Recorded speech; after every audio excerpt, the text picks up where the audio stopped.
In the tubeless morning rush hour, they watched and waited, glum-faced, for the buses were snarled in the jams and the traffic barely moved.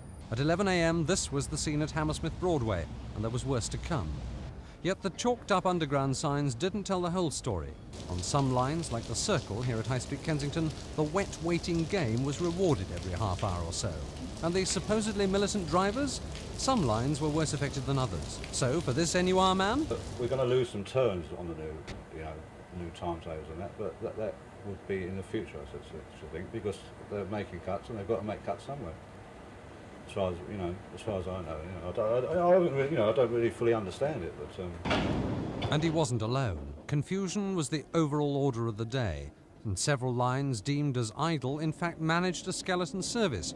Meanwhile, what about Aslev, whose 2,000 drivers were called out as from midnight last night? Hammersmith, a desultory picket line, but even so, a train at the platform. And a driver? Excuse me, you're going to drive this train? You're going to drive this train? No comment. Are you an Aslev member?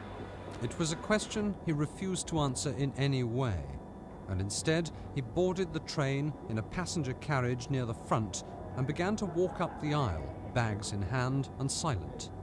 Then he paused and stopped and simply sat down like any other commuter. Time passed, and people waited. The train itself, driverless, didn't move at all. But then the man did, towards the vacant driver's cab. You're going to drive this train? Yeah. Despite being a member of Aslev? I didn't say that. A guarded driver's reply. He wouldn't admit being a member of Aslev. But outside, the Metropolitan Line pickets had their suspicions. Yeah. You've got driver written all over you. Yeah. What would you normally be driving today? One of those trains. So I take it there are Aslev drivers driving that? There are some, yeah. But the trains that did run on this and other lines hardly eased the chaos on the capital's roads.